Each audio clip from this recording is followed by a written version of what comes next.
جوانترین و گەرموگەشترین سڵاوەکانتان پێشکەش بینەرانی خۆشەویستی تەلەڤیزیۆنی کۆمەڵا، زۆر خۆشحاڵم کە جارێکی تر بە بەرنامەی ئاسۆی بەرابەری دەبمە میوانی ماڵەکانی ئێوەی ئازیز و خۆشەویست. ئازیزان، لەم بەرنمەیەدا میوانداری دوو بەڕێزان فەریدە نەفیسی چالاکی سیاسی، هەتاو عەبدوڵایی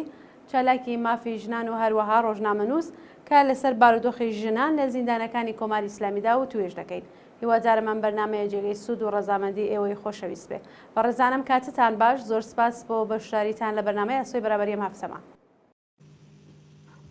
منیش سڵاو و ڕێزم هەیە بۆ ئێوەی عەزیز و بینەران بە هەروەها میوانی بەرنامەکەتان. زۆر سپاس بۆ ئەو کاتێک کە بە منتاندا. زۆر سپاس، بەخێر بێن. هاوڕێ هەتاو فەرموون. منیش سڵاو و ڕێزم هەیە بۆ ئێوە و بۆ هاوڕێ فەریدەی عەزیز و بینەرانی خۆشەویستە. بەخێر بێن، زۆر سپاس. پێم خۆشە پێشەوەی کە بچینە سەر پرسیاری بارودۆخی ژنان لە زیندانەکانی کۆماری ئیسلامیدا، پرسیارەکەم بەوە دەست پێکەم، هەروەکو خۆشتان نەزانن دوێنێ حەمیدی نووری جەلادی 67 کە دەستی بووە لە ئەعدامی بە کۆمەڵی 67 لە زیندانی سوێد ئازاد کرا و گەیشتە و ئێران. قسەتان وەکو خۆتان چییە لەو بارەوە؟ بە نۆبەت هاوڕێ فەریدە فەرموون. ئاگادارن دادگای حەمید نووری یەکێک لە جەنایەتکارترین فەردی مۆرەی ئەسڵی ڕژیمی ئێران لە سوێدا گیریا و دادگایی کردیا و دادگایەکەی توولانی بوو و هەموو خۆشحاڵ و هیوای ئەوەمان بوو کە بلەخەرە بعد از 40 چەند ساڵ یەکێ لە شکەنجەگەران و مۆرگەل ئەسڵی بانی جەنایەتی لە ئێرانە لە سوێدا دەستگیر کریا و خەریکە مەحاکەمە کردێت و سەدان ئینسان کە لە ئەو زندانی ئێرانە بەدەستی ئەو شکەنجە کریا بوون و ئازای خانەوادەیان ئێدام کریا بوو، لە دادگا حازر بوون و شاهد بوون و حزوری شەهادەت و سەرگوزەشتی خۆیان و خانەوادەیان تعریف کرد و چەند مانگ تووری کێشا و زۆر کەس زۆر ئەعترازات و زۆر جەلسات لەو کاتە بەرگوزار کریا. چەندین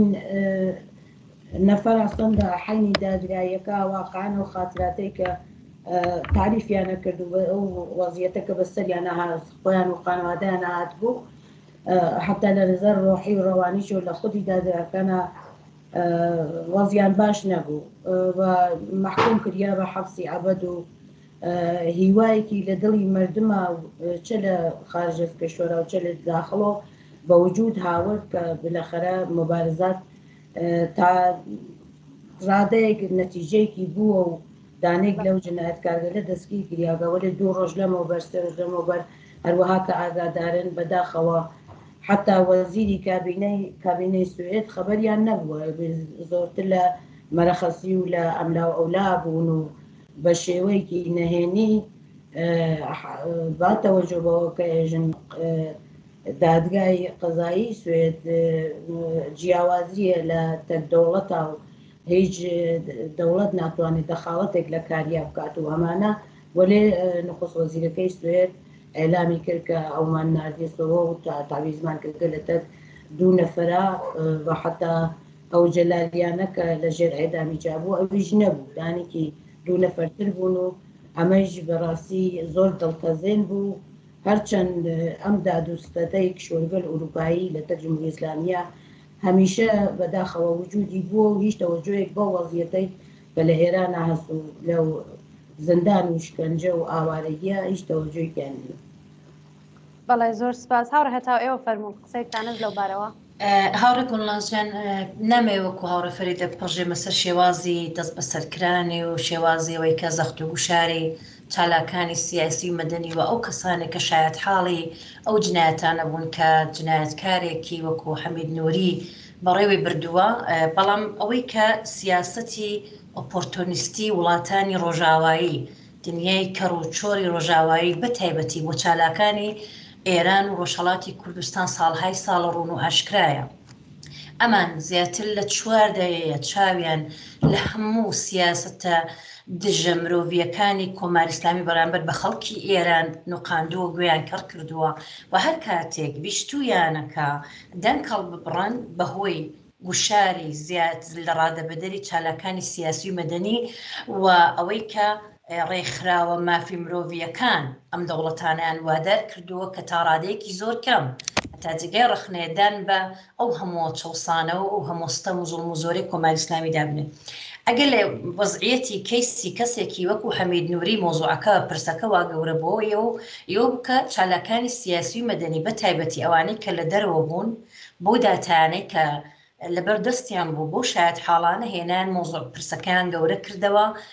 نەیانتوانی پەردەپۆشی بکەن و جنایەتانە و دەوڵەتی سوئێدیان وادار کرد ناچار کرد کە دادگایەکی فۆرمالیتەژ ئەگەر بوو بێ پێک بێنێ و حەمید نووری تێدا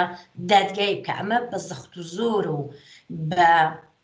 هەوڵ و هیمەتی چالاکانی سیاسی و مەدەنی دەرەوەی وڵات بە شاید حاڵانی جنایەتەکە بوو. بەڵام ئەوەی کە وڵاتێکی وەکو سوئێدیا وڵاتانی ڕۆژاوایی حتا بە هەنووکەش لە بەرامبەر سیاسەتە دژە مرۆڤیەکانی کۆماری ئیسلامی خۆیان کەڕ کردووە چاویان نوقاندووە، ئەمە دەگەڕێتەوە سیاسەتێکی ئۆپۆرتۆنیستی کە هەر لە سەرەتاوە پلانی لە پێشدادا ڕێژراوی دەوڵەتی سوئێدی بەدەست بەسەرکردنی حەمید نووری دروستە بە زەخت و گوشاری چالاکانی سیاسی بوو. ئەوان هەر لە سەرەتاوە ئەم سیاسەتە ئۆپۆرتۆنیستیان بووەوە دەستنیشانیان کردووە کە جنایەتکارێکی وەکو حەمید نووری کە مۆرەیەکی گرینگە بۆ ڕژیمی کۆماری ئیسلامی لەبەرەوەی کە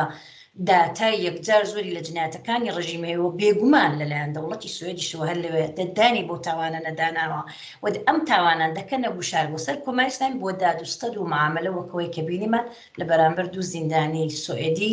دادوستەدی پێکرا و مامەڵەی پێوەکرا و ئەمە دەگەڕێتەوە بۆ سیاسەتی ئۆپۆرتۆنیستی و دژە مرۆڤی وڵاتانی ڕۆژاوایی وڵاتانی دەرەوە لە بەرامبەر ئەو هەموو زوڵم و زۆرەی کە ساڵهای ساڵە ڕژیمی کۆماری ئیسلامی بەرامبەر بە خەڵکی ئێران و ڕۆژهەڵاتی کوردستان بەڕەوەی دەبا و ئەگەر جاروبارە مەجبور بوون لە پاڵدەنگی خەڵکی ئێران بن بەهۆی زەخت و گوشاری چالاکانی سیاسیە، بەهۆی ڕەهایی و ڕووهەڵماڕاوایی کۆماری ئیسلامیە، بەهۆی ملهوڕیەکانی کۆماری ئیسلامیشە بەرامبەر بۆ دەوڵەتانەوە. ئەمە یەکەم ئەزمون و دوایین ئەزمونی خەڵکی ئێران و ڕۆژهەڵات نییە بەرامبەر بە سیاسەتە نابەرپرسیارانەکانی دەوڵەتی سوئێد و دەوڵەتانی ڕۆژاوایی وڵاتانی زلهێزی دنیا بەرامبەر بە ماف و ئازادی خەڵکی ئێران بەیانبەر بۆ هەموو زوڵم و زۆرێکی کراوە تا بەهەنووکەش بەردەوامە. ئەمە دەگەڕێتەوە ئەو سیاسەتە لیبراڵانە و ئۆپۆرتۆنیستیانەی کەم بەرژەوەندی دەوڵەتانی خۆیان لە پێش بەرژەوەندی خەڵکی نەکرد خەڵکی ئێران لە خەڵکەکەی خۆشیان لە پێشتریانی ئەولەویەتی بۆیان هەیە. بەڵێ زۆر سپاس هاوڕێ هەتا و هاوڕێ فەریدە بابینەوە سەر بابەتی بەرنامەکەمان ژنانی چالاکی سیاسی زیندان کە ئێستا لە کۆماری ئیسلامی زیندانی کراون بە گشتی لە چه بارودۆخێکی جەستەیی و دەرونیدان. ئێوە خۆتان وەکو کەسێک کە چەند ساڵ لە زیندانەکانی کۆماری ئیسلامیدا بوون زۆر تەجروبەتان هەیە کە پێمان باشە لێرەوە باسی بکات. ئەو وەزیەتەی کە ئیستا ئەیبینین تەفاوەتێکی چەندانی نییە لە تەک سەردەمێکە کە من لە زیندانا بووم. ئەو شکنجە و وەزیەتەی کە ئیسە هەست لەو دەورانیچە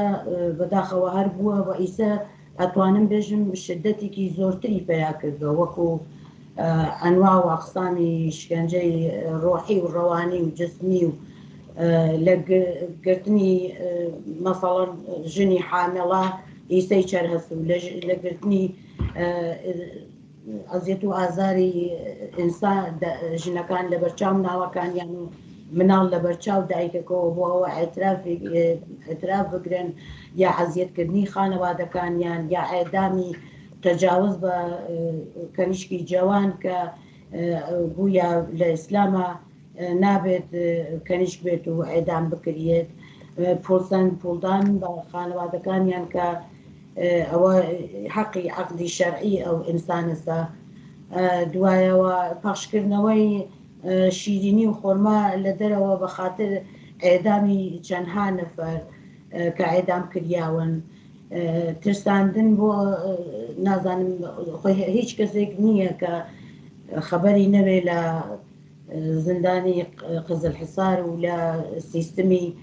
دروستکردنی تابوت و تابوتەکان دەورانی حاجی داود و هەروەها لاجوەردی کە بە جەلادی هێوی نەناسیە خەڵخاڵی دەورانی خەڵخاڵی و هەمووی ئەمانە لەو دەورانە کە بوو ئیسەش شدەتی پیا کردیە کەمی نەکردیە زیایی نەکردیە وەلێکان زیایی کردە کەمی نەکردە وەلێ شێوەکانی مەسەڵەن لەو سەردەما یان هاورد بە ئێمەیانەوت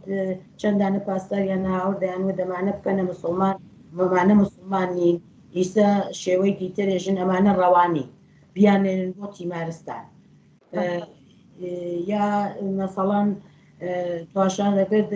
تهدید بە سێغا لەو کاتا مەسەڵەن تەرەفیانەگرت ئەیانوت لە تەکس پاسدارێکە ئزدواج بکەن تا عێدام نەکردین ئیسەش هەر ئەو شێوە تادید بە سێغە و وەک سپیدەی قولیان وتی وەک مەحبوبەی ڕەزایی وەک مژگان کەشاوەرز ڕووتۆکردنەوەی زندانی لە بەر کامرا و نازانم مەمنوعکردنی مەلاقات و تەماسی لێتە خانەوادا و ئێمە خۆمان مەسەڵەن تا ساڵێ هیچ کەسێ نەهێزانی هاین لەکوێنە چەمان بەسەراتیە یا ئێمە نەمانزانی مەسەڵەن خانەوادەکانمان چی بەسەراتیە ئەمانە هەمووی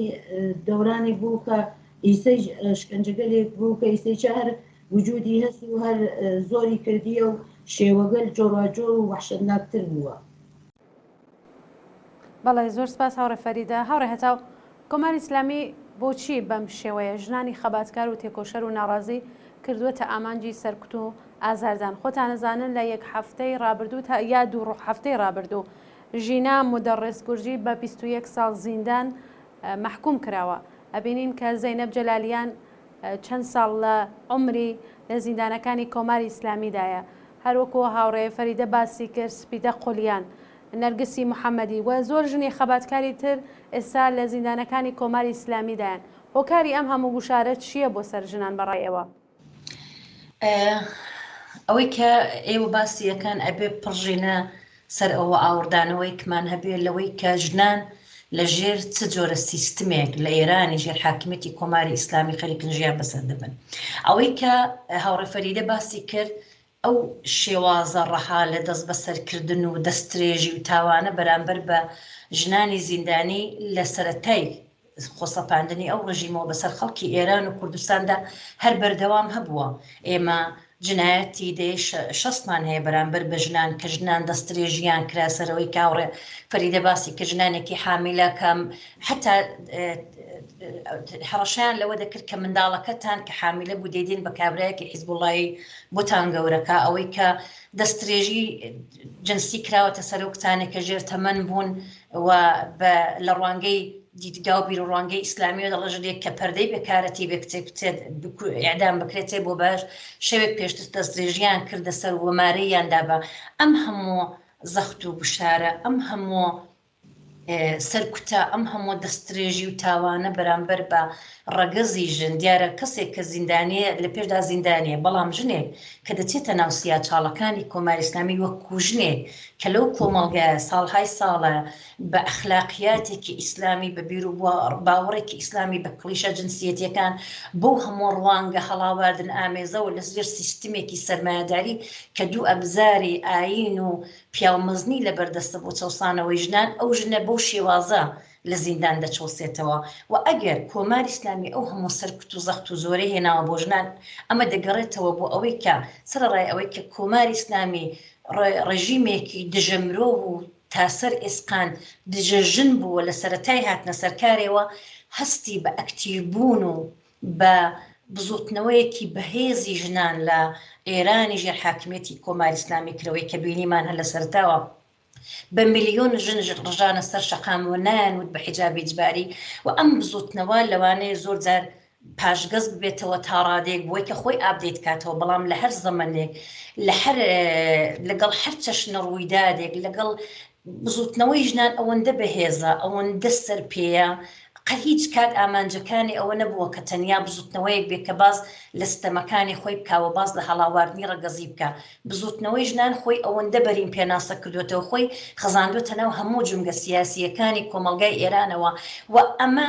دەگەڕێتەوە یەک بۆ سەرڕۆیی و دژەژنبوونی ئەو ڕژیمە ئیسلامیە کە ساڵهای ساڵە بۆ ئەبزارانەی کە لە بەردەستێتی ئەم هەموو ستەمەی لەلایەن سیستمەوە لەلایەن یاسای هەڵاواردنامێزەوە لەلایەن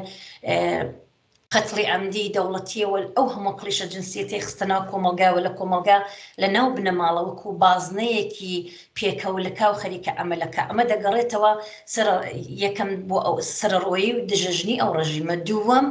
بۆ لەسەر پێبوونی بزوتنەوەی ژنان بۆ ئەوەی کە بزوتنەوەی ژنان ئەوەندە بەهێزە کە حل لە سەرەتایی هاتنە سەر کاری کۆماری ئیسلامیەوە بۆ هەموو ئێمە بینیمان لە دەیەکانی شەستەوەکە بە هزاران ژنی زیندانی سیاسی دەست بەسەر کران ئەعدام کران لە سێدارە دران تیرباران کران تەجاوزیان کرا سەر گوشارێکی یەکجار زۆر ئێمە لە کۆمەلگایەکدا ئەو کاتە دەژیان کە کۆمەڵێک تابوو لە ئێستادا خەریکە تازە ئەشکێندرێت کۆمەلگایەک کە بافتێکی ئەشیری و سنەتی بوو وە خودی ژن بوون زیندانی بوونی ژن گوشارێک بوو بۆ سەر بنەماڵەکان بۆ سەر هاوسەرەکان ژنان تا بە ئێستا کە بەو هەموو زەخت و گوشارە هەر بەردەوام بەرامبەر بەو ڕژیمە هارە لەسەر پێ بوون بەردەوام خوان ئابدەیت کردوێتەوە لەگەڵ ڕووداوەکان وە خاوەن گفتومانی سیاسی خۆیان بوون سەرڕای ئەوەی کە لەناو سیستمێکی ئیدئۆلۆژیک پەروەردە بوون بەڵام وشیاریەکی یەکجار سیاسیان بووە و ئێمە لە ئێستادا لە بزوتنەوەی ژن ژیان ئازادی ئەمە بەڕوونی ئەبینین کە لە مناڵێکی قوتابی کە لەژێر سیستمی ئیدئۆلۆژیک و سیستمێکی ئیسلامی پەروەردە بۆ چەندە متەنەفرە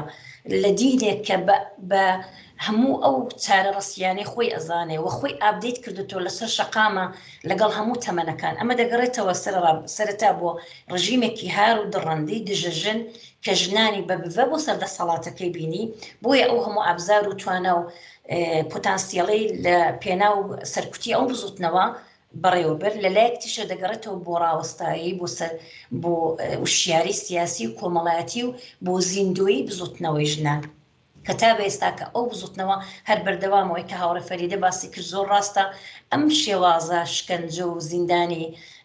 هەڵاواردنا ئەو هەموو تەجاوزە دەستێژیە حتا ئێمە دەبینین کە کاتێک ژنێک زیندانی ئەکرێ یەکەم کارێک کە لەگەڵ یەکەنەوەی کە جلەکانی دادنێ ئەم جلە لەلایەن پاسدارێک کە بەو ئیدئۆلۆژە چەقبەستووە وەکو کاڵا سەیری جەستەی ژنێکەکە و ئەوەندە نەخۆشن لە بواری ڕەوانیەوە کە حتا بە چاولێکردنی جەستەی ژن هەستی سێکسیان هەڵدەخڕێ ئەمە گەورەترین سزایە بۆ ئەو ژنە کە بەرامبەر بە پاسدارێکیاوە مەجبورە لە شولاری خۆی دەربخوا خۆی ڕوتکاتەوە ئەمە یەکەم سەرەتایە بۆ دەستێژی بەرامبەر لە شێوازی ئەشکەنجەی دەرونی ڕوحی ئەم هەموو زەخت و گوشارە دەگەڕێتەوە بۆ ڕاوەستاوی ژنەوە ئەگەر لە ئێستادا زیاترە لەبەرەوەی کە لە ئێستادا بەهۆی ئەوەی کە خەڵک بەهۆی ئەو هەموو تۆڕە کۆمەڵایەتیە زیاتر لە قاو دەدرێ ئەگینا ڕژیمی کۆماری ئیسلامی هەر لە سەرەتای هاتنە سەرکاری و تا بە ئێستاکە لە دەیەی شەستەوە تا بە ئێستاکە ئەم هەموو زەخت و گوشار و ئەم هەموو شکنجە و تاوان و ئەوەی کە سیا چاڵەکانی کۆماری ئیسلامی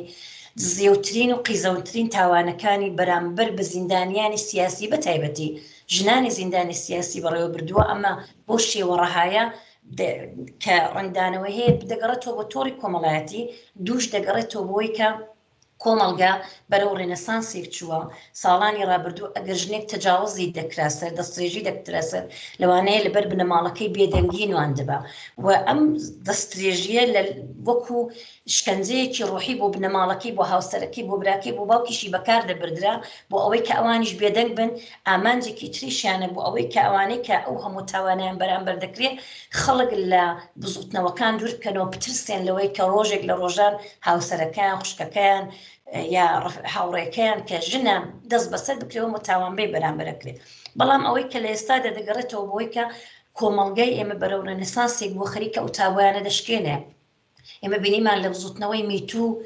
یەکجار زۆر ژنانی ئێران بەرەو پیری ئەو بزوتنەوەیە چوون بە تایبەتی لە ناو زیندانەکان لە ئێستادا ژنانی زیندانی ئەوەی کە کۆماری ئیسلامی لیان دەترسێ ئەوەیە کە خۆیان بەڕێخستن کردووە لە ناو زیندانەکان لە ناو سیا چاڵەکانی کۆماری ئیسلامی و ئەم خۆ بەڕێخستنە ئاگاهی ئەدەن ئەوەی کە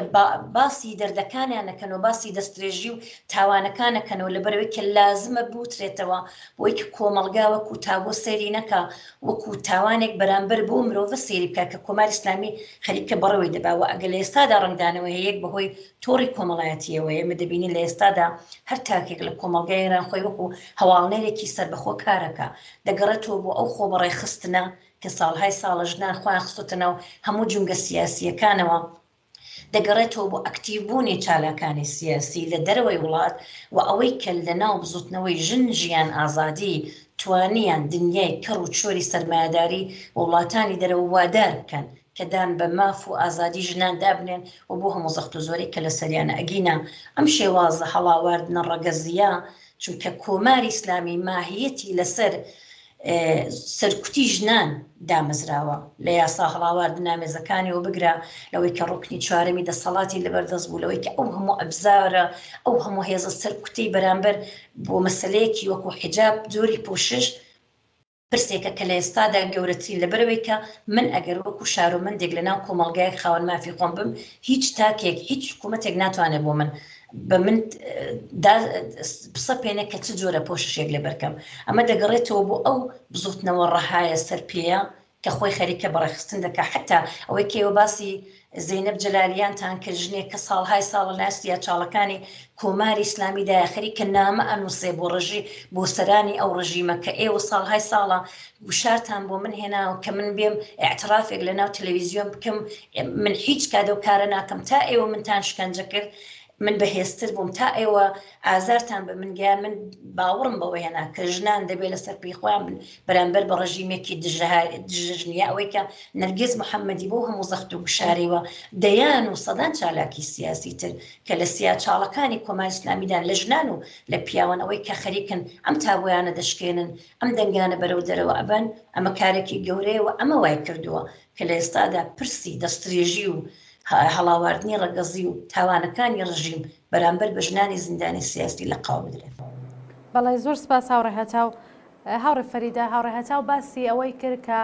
ئەگەر جاران دەستێژی جنسی بکرێتە سەر ژنانی زیندانی بەهۆی ئەو دابوونەریتەوە بۆ بنەماڵەکانیان باس نەکرا ئێستا زۆر بەڕاحەتی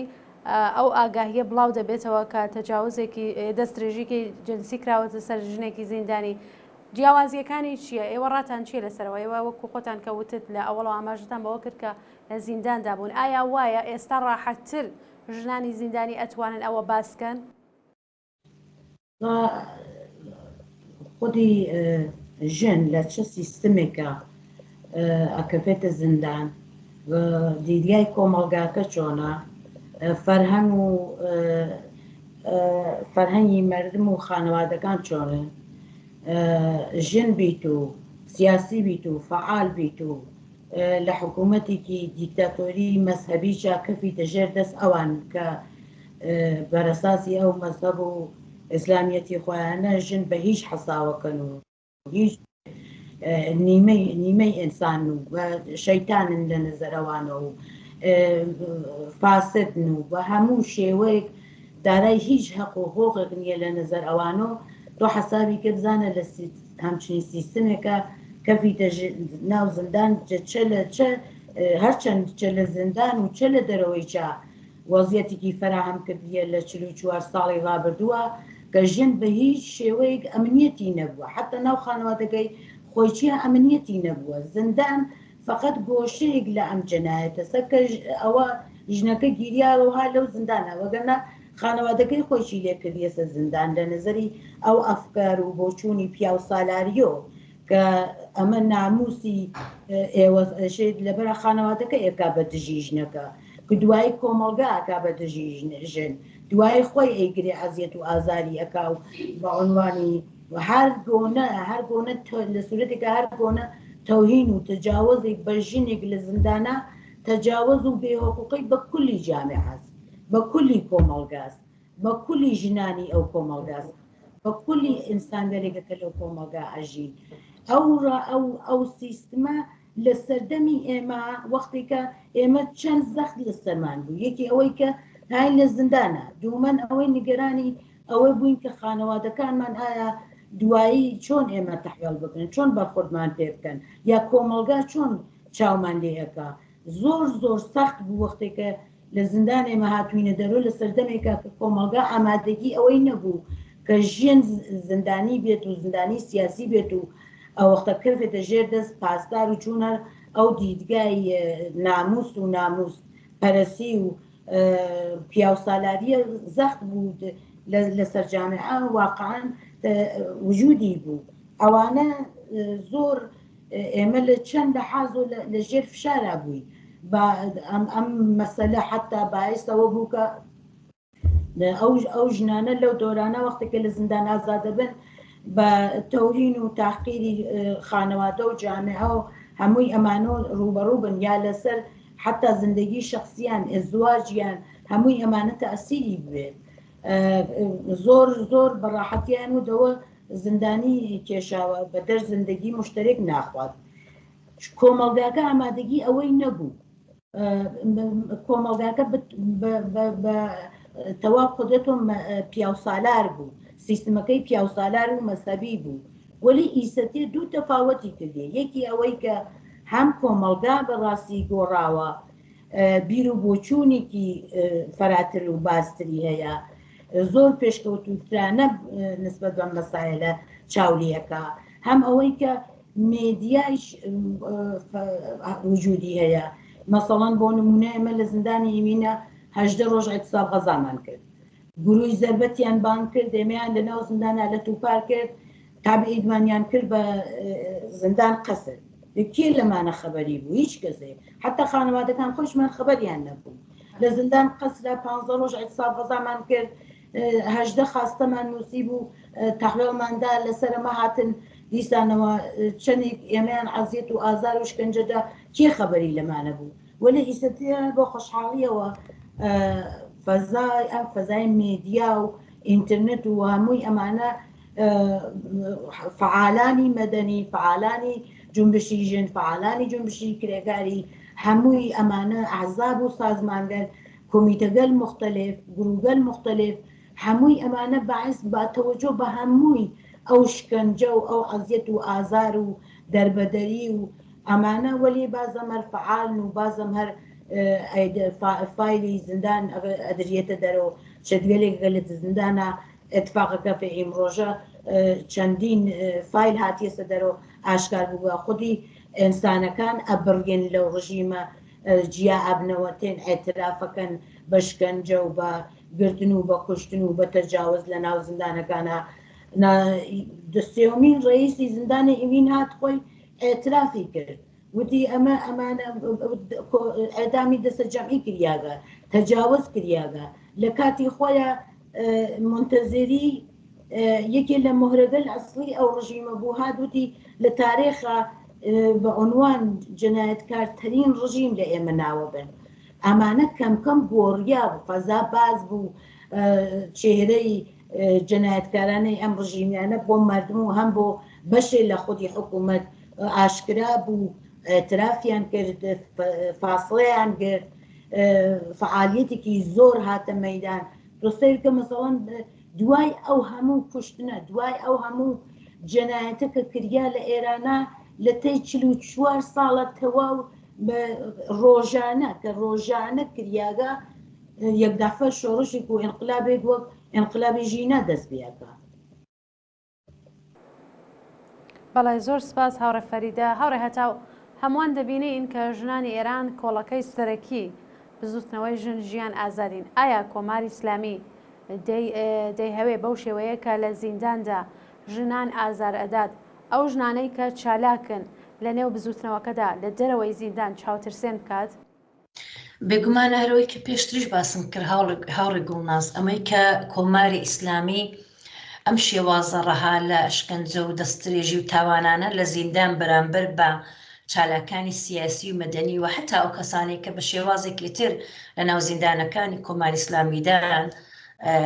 بەڕێوە دەبا ئەمە دەگەڕێتەوە وەی کە کۆماری ئیسلامی ئامانجوی و پلانی لە پێشدا داڕێژراوێ پێشتریش بوویەتی دەیهەوێ خەڵک لە دەرەوە چاوەترسێ بکە بەوەی کە ئەوانەی کە زیندانین و ئەو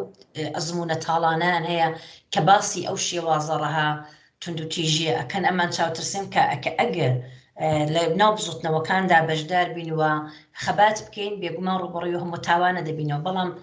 تا بە ئێستاکە کۆماری ئیسلامی نەیتوانیوە تا کۆماری ئیسلامی زەخت و گشار و تاوانی بەرامبەر بە ژنان و بە پیاوانی ئازادی خواست لە کۆمەلگای ئێران زیاتر کرد ئەم بزوتنەوە هەر بەهێزتر بوو لە بەرەوەی کە بزوتنەوە بە ئاستێکی وشیاری و کۆمەڵایەتی و سیاسی ئەوەندە بەرز گەیشتووە کە ئەزانێ هۆکاری سەرەکی یەکەم هۆکاری ئەو هەموو ستەم و نابەرابەری و ئەو هەموو کڵیشە جنسیەتیانی و هەموو هەڵاواردنە ڕەگەزی ئەوەی کە لەناو کۆمەڵگای ئێمە پیاوان و ژنان بە هەڵاواردنی ڕەگەزیەوە پەروەردە دەبن ئەمە ناگەڕێتەوە بووە ئەوەی کە پیاوان خوازیاری ئەو شێوازن ئەمە دەگەڕێتەوە بۆ سیستمێکە ساڵهای ساڵە بە دوو ئەبزاری ئاین و پیامەزنی ئەو کاراکە وە کۆمەڵگای ئێران بەرەو ئەو ڕنێسانسە گەیشتووە بەرەو ئەو شیاریە گەیشتووەکە هۆکاری سەرەکیەکەی کۆماری ئیسلامیە و ژنان باش بەوە گەیشتونکە بە تایبەتی لە ئێستادا کە توانیویانە بەهێز و بە هیمەتی خۆیان دەنگی دەرەوەش بۆ خۆیان کۆ بکەن و وڵاتانی دەرەوەش بە ئەو تاوانانە داندا بنن کە کۆماری ئیسلامی خەریکە بڕۆی دەبە ئەمە دەگەڕێتەوە بۆ شیاری سیاسی و بێگومان ئەم بزوتنەوە هەر لەسەر پێیە نابەزێ و دەزانێ هۆکاری سەرەکی هەموو ئەو تاوانانێک کە بەرامبەریان دەکرێت کۆماری ئیسلامیە و یەکەم هەنگاویان ڕوخانی ئەو ڕژیمەیە ئێمە بەداخەوە ئێمە دەبێت بەداخ بین لەوەی کە سیاچاڵەکانی کۆماری ئیسلامی بەردەوام تەژی بووە لە ژنانی چالاک و ئازادی خواست بۆ ژنان زەخت و گوشارەکە لە پیاوان هەمیشە زیاتر بووە لەوەی کەوتم کە تۆ دەچێ ناو زیندان وەکو زیندانی ئەچی بەڵام کە وەکو ژنێکی زیندانی سیاسی پێت نایە ناو زیندان لە یەکەم چرکەوە تۆ بەرامبەر بە دەستدرێژی و تاوان و تەقیر و سوکایەتی گوشاری خانەوادە دەبیەوە و زۆر جار ئەو ژنانە لە ناو لەبەروێ کە ئێمە پەروەردەی کۆمەڵگایەکی سونەتی و عەشیرەیی و دواکەوتوو بووین کە لە ئێستاداش بەشێکی زۆری ئەم تاوانانە بەرامبەر بەو ژنە بۆ نمونە بووە ئەڵێ ئەگەر هاوڕێکەی من هاوسەرەکەی من یا خوشکەکەی من یا دایکی من لەناو بزوتنەوەدانە بە بەرامبەر و تاوانە نەدەبووە و بێگومان ئێستاژە و ڕوانگەی هەیە کە وەکو ژنێک دەچین ناو سیاچاڵەکانی وەکو ژنی زیندانی سەیرت دەکرێت وەکو ژنێکە بە ڕوانگەیەکی عەشیرەیی و سونەتی و ئیسلامی سەیرت دەکەن و لە یەکەم چرکەوە کە دەکچینە و سیاچاڵەکانی کۆماری ئیسلامیەوە بەرەو ڕووی دزێوترین و قیزەونترین تاوانەکان دەبێەوە و بەرامبەر بە تۆ دەستدرێژی دەکرێت تەجاوز دەکرێت گوشارێکی دەرونی و جستەی زۆرت بۆ دێوە ئەمە دەگەڕێتەوە وەیکەوە ڕژیمە گەرەکێتی کە ئەم بزوتنەوەی چاوترسێم بکە بەڵام تا بە هەلوکە نەیتوانێت لەبەرەوەی کە بزوتنەوەی ژنان هەمیشە بەهێزتر بووە لە کۆماری ئیسلامی ئەوەی کە کۆماری ئیسلامی سیاسەتی شەلم چۆرم خۆنابێرمی بەرامبەر بە خەڵکی ئێران و بە ژنان بڕێوە بردووە قەت ژنان و پیاوانی ئازادی خوازی چاوترسێن نەکردووەی کە ئێستا بینیم ژنان خەریکن ئەو تابۆ ئەو ساختارە ستراکتۆری سیاسی و کۆمەڵایەتی ئێران خەریکن ئەگۆڕن و ئەم تابویانە ئەشکێنن و لە ئێستادا بەشێکی زۆری خەڵکی ئێران و ڕۆژهەڵاتی کوردستان پرسی دەستدرێژی جنسی و ئەو تاوانیان بۆ ڕوون بۆتەوە و ئەزانن کە کاتێک قوربانیەک دەستدرێژی بەرامبەردەکە قوربانیە وەکو تەسادوفێک کە بەشێک لە جستەی لە دەستەدا و پێویستە تراپی بکرێ و یارمەتی بدرێ ئەمە دەگەڕێتەوە بۆ ئەو ئاستە و شیاریە ئەمە دەگەڕێتەوە بۆ ئەوەی کە ژنان بە هەوڵ و هیمەتی خۆیان هیچ کات پشتی بزوتنەوەی بە تایبەتی کرێکاریان بەرنەدایمە لە ساڵانی ڕابردوودا بەشێکی زۆری لیدرەکانی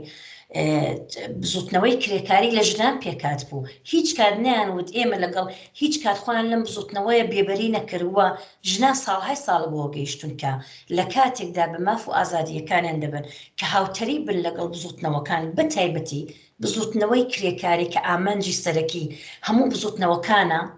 و خوازیاری خواستی سەرەکی هەموو بزوتنەوەکان لەو داخولاسە بێتەوە و لە هەر جێگایەک هەر دەنگێکی ناڕازی دەنگی هەڵبڕی بێژنان دەگەڵی هاوتەری بوون و ئەمەیە کۆماری ئیسلامی ئەوەندە چاوترسێن کردووە و بەوە گەیشتووە کۆماری ئیسلامی ئەو هێزە لە بڕان نهاتووێکە ساڵهای ساڵە هەموو ئەبزارەکانی بەرامبەر بەو هێزە بەڕێوە بر بەڵام لە ئێستادا گەورەترین بڤەیە گەورەترین ترسی لێ هەیە و بێگومانین هەر ئەم بزوتنەوە هەر ئەم بزوتنەوە لەسەر پێیە کە لە ناو حتا کوچە و کۆڵانە دواکەوتووەکانی گوندەکانی شەوە ژنا خۆیان بەڕێخستن کردووە بە بەو ڕێخستنە بەهێزە ڕۆژ بە ڕۆژ خەریکە ئابدێ دەبێتەوە بێگومان ڕۆژێک لە ڕۆژان لە داهاتوویەکی زۆر نزیک ئەم ڕژیمە لە گۆڕدەنێ و هەر ئەم هێزە بەو شیارێکەیەتی ئەگەر هەر بەو شیارێ بڕاتە پێش خاوەن خواست و ویستی خۆی دەبێ و دەتوانێت لە داهاتووشدا دوای نەمانی ئەو ڕژیمەش خاوەن ویست و داخوازی خۆی بێ و دەسەڵاتێک ڕۆبنێکە هیچ کات نەتوانێت ئەو دەسەڵاتە ئازادیەکانی زەوتکەوە کۆیکە لە زۆر وڵات بینیمان کە بزوتنەوەکان کاتێک بە ئامانج گەیشتن ژنانی ئەوەلانە ئەو هێزە لە بڕان نەهاتووە بێگومان چارەنووسی خۆی لەدەست دەگرێت و ئەو ڕژیمەش لە داهاتوودا بەدەستی و هێزە لە بڕان نەهاتووە ئەم بزوتنەوە بەرینە کۆمەڵایەتی سیاسیە لە ناوەچێت. بەڵێ زۆر سپاس هاوڕێ هەتاو هاوڕێ فەریدە ئەو کردار و ڕێگایانەی کە دەبنە هۆکاری ئەوەی کە گوشاری سەر ژنانی تێکۆشەر واتر کە لە زیندانەکاندان کەمتر بێتەوە پێتان وایە کامانن؟ هەرتاکەتی سەتر چاوەڕوانی پشتیبانی ئازاب و سازمانی ناونەتەوەی کریاگە کە بەرەسا ئەم ئاماڵە و ئەم جنایەتە کە ئێفشا بۆسۆ عەکسۆ ئەمەڵ نیشان بن کە بەداخەوە یەکێ لەو هینگەلە مەسەڵەن سازمانی دفاع لە حقوقی بەشەر بووە کە یەکێ حتا تەسرێتی ود بۆ ڕئیسی یەکێ لە سەردەمدارانی ئەو جەنایەتە هیچ چاوەڕوانێکی لەوانە تایسەتە لە زمنی ئەم 44 ساڵا بەداخەوە عەکسوڵعەمەڵێکی با تەوەجۆ بەوەی کە هەزاران گزارش و هەزاران مەدرک و فاکت و ئەمانە نیشان دریاوە و سابت کریاوە کە لە ناو زیندانەکانە چی ئەگوزەرێ عەکسوڵعەمەڵێکی جدی بە تەزمینێکی جدی لەسەر ئەو قەزیە لە تەرەف سازمانی دفاع لە حقوقی بەشەر و تایسەتە ئێمە نەماندیوە. بارها و بارها مەطرحی کردیە هەیئەتێک تعینەکا بۆ تاقیق لە ناو زیندانەکانە تایسەتێک گزارشێک و تایسەتە نەتیجەیەکی لەوە بەدەستۆ نەداوە کە چی کراوە چۆن بەر بەم جەنایەت و بەم وەزیەتە ئەگرێت. تەنها ماوەتە سەر فعالیەت و حرەکەت و ئێترازی مەدەنی و ژنانی فعال و ئەحزابی ژنان چ لە ناوە و چ لە دەرەوەی وڵاتەوە و تایسەتێ باشی چوەسە بەرەوە و لە هەموو لە حازێک و تەلاش و کۆششی خۆی کردیە. ئەمە یەکێ لە شێوەکان یەکێ لە شێوەکانی تریش تا ئەو جێگە کە ئیمکانی هەیە ئەم مەسایلە ئێفشا بکرێتەوە بدرێتە دەرەوە لەسەری بنووسیە لەسەری قسە بکرێ لەسەری ئامووی ئەم مەدارک و ئەم گزارشاتە گشتی جەم و بکرێتەوە تا بەڵکو ڕۆژێ بتوانین بە تایسەتیە تا حەدێ تا ڕادەیەک ئەم وەزیەتەوە ئەم بنەوە و ئەم مێدیا واقعان بەری بە زۆر چت کردووە ئیسەی فعالیت و تەلاش و کۆششی ئەم ئەفراد ئازادی خوازانە و فعالانی جنبشی ژن و فعالانی جنبشی کرێکاری و دانشجویی و دانش ئامۆز و هەمووی ئەمانە بتوانێت بەم مەبارزە ئێدامە بدات و تا بتوانێت کەمتر بەر بە ئەم جەنایەتە ببرێت و کەمی بکاتەوە. تەنها تەلاش و کۆشش و مبارزە بە نەزەری من لە حاڵ حازرە جوابگوی ئەم بەر بە ئەم جەنایەتە ئەگرێت. بەڵێ زۆر سپاس هاوڕێ فەریدە. هاوڕێ هەتاو ئێوە ڕاتان چییە؟ منیش لەگەڵ قسەکانی هاوڕێ فەریدە هەم بەڵام لە ئێستادا ئێمە دەبینی ڕێکارەکان گرتراوەتە بەرەوەی کە ژنانی زیندانی سیاسی و زیندانیانی ژنی ترخوایان بەڕێخستن کردووە خەریکن زۆر نەترسانە تا بۆ شکێنانە ساختار شکێنانە باز لەو هەموو تەجاوز و دەستێژیە و باز لەو بیرەوەری و ئەزمونە تاڵانە کەن کە لە ناو سیاچاڵەکانی کۆماری ئیسلامی پێیان ڕەوا کراوە و ئەوەی کە بزوتنەوەی دەرەوە زۆر بەهێز جۆ لەو هەموو ئەزمونە دەگرێ و خەریکە وشیاری سیاسی داوە دەنگیان بۆ دەرەوە بە ئەمە باشترین ڕێکارە کە دەتوانێت بەشێکی زۆر لەو ئازارانە منتەقل بکا بە دەرەوە و ئەوەی کە کۆماری ئیسلامیش ئیتر بەو شێوازە ناتوانێت ڕەهای سەر کوتیان بکات چونکە دەبینێت تابۆکان شکاون ژنان لەو هەموو دەستێژیە ناترسێن و بێگومان ڕێکاری تر دەگرێتە بەر کۆماری ئیسلامی هەمیشە ئەو هەموو زەخت و سەرکوتەی بووە بەڵام ئەمەی کە کۆماری ئیسلامی پیلانێتی کە ژنان بە دەستێژی بۆ هەموو توندوتیژی و تاوانە چاوترسێن بکە کاتێک دەبینێ ژنان زۆر بە نەترسی و خۆیان بەڕێخستن کردووە ئازارەکانیان باسەکەن و لە دەرەوە گوێیان لێ دەگرن و ئەوانیش خەریکن بە وشیارەیەکی ترەوە بەرامبەر بەرپرسەکە ئەڕوانەوە دەبینن کە کۆماری ئیسلامی هۆکاری سەرەکیتی بە باشترین ڕێکارە لە ڕوانگەی منەوە چالاکانی بزوتنەوەی ژنان ئەوانەی کە پێشتر وەکو هاوڕێ فەریدە زیندانی سیاسی بوون ئەبێ گوێیان لێ بگیرێ ئەبێ ئازارەکانیان وەکو ئەزمون بڵێنەوە ئەبێ وەکو کتێب بنووسرێتەوە ئەبێ بەگوێینەوەی نوێدا بدرێت لەلایەن